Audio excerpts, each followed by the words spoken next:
Goeiedag vriende, welkom by dag 4 van ons oordeenkings. In die Hebreërbrief hardloop geloof en volharding soos 'n goue draad deur die brief. Ons lees ook in die Hebreërbrief van menslike ervarings en moeilike omstandighede, dat hulle soms moedeloos geword het en verbitterd geraak het. Die lewe in 90 na Christus het sy tol geëis op die gelowiges.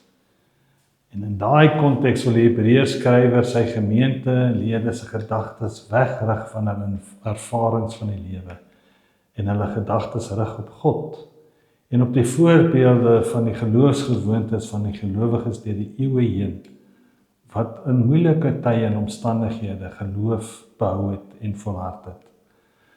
Hy gebruik dan geloofstaal soos geloofsekerheid, vertroue, volharding.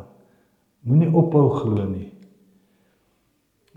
Soms klink die Hebreërskrywer se woorde soos 'n vermaaning. Pas op dat daar nie 'n verkeerde gesindheid van ongeloof ontstaan.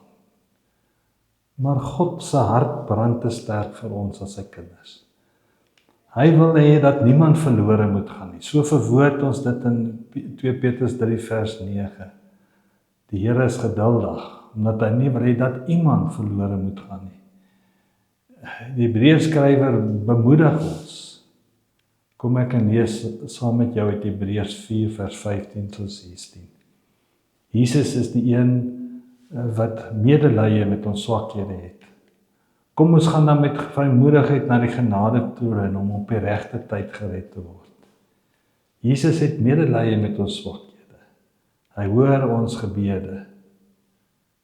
Hierdie woorde herinner my aan die uitspraak van 'n teoloog.